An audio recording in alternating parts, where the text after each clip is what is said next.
મોટે ભાગે દરેક ઉનાળાના સમયે મેઇનેમાં આવેલ તળાવ કિનારે આવેલી અમારી કૌટુંબિક મિલકતમાં હું રજાઓ ગાળું છું.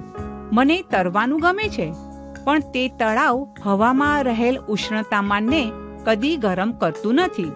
બાળક તરીકે જો કે મને એની કાંઈ ચિંતા રહેતી નહીં. હું તો વગર વિચારે દોડી જતી અને પાણીની ઠંડક માણતી. જો કે હવે હું વધુ જાગૃત રહેતી ને ધીમે ધીમે પગલાં ભરતી.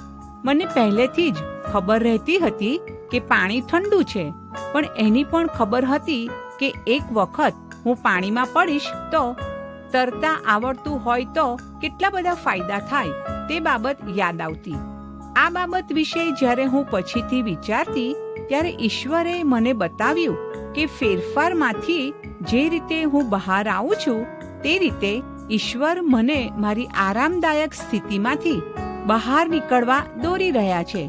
એક સમયે મેં ગૃહ ઉદ્યોગ તરફ ધ્યાન આપ્યું, જેથી હું ઘરે મારા બાળકો સાથે રહી શકું.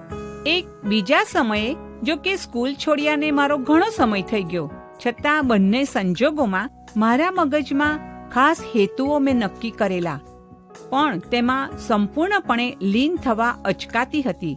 જેવી રીતે તળાવના ઠંડા પાણીમાં વધુ અંદર જવા પ્રયત્ન કરતી હતી, તેમ બંને બનાવોમાં મારા મગજમાં ચોક્કસ હેતુ તો હતો જ, પણ તેમાં સંપૂર્ણપણે સમર્પિત થવાની ખામી હતી. જે રીતે તળાવના ઠંડા પાણીમાં જતી વખતે મેં કરેલ તેમ.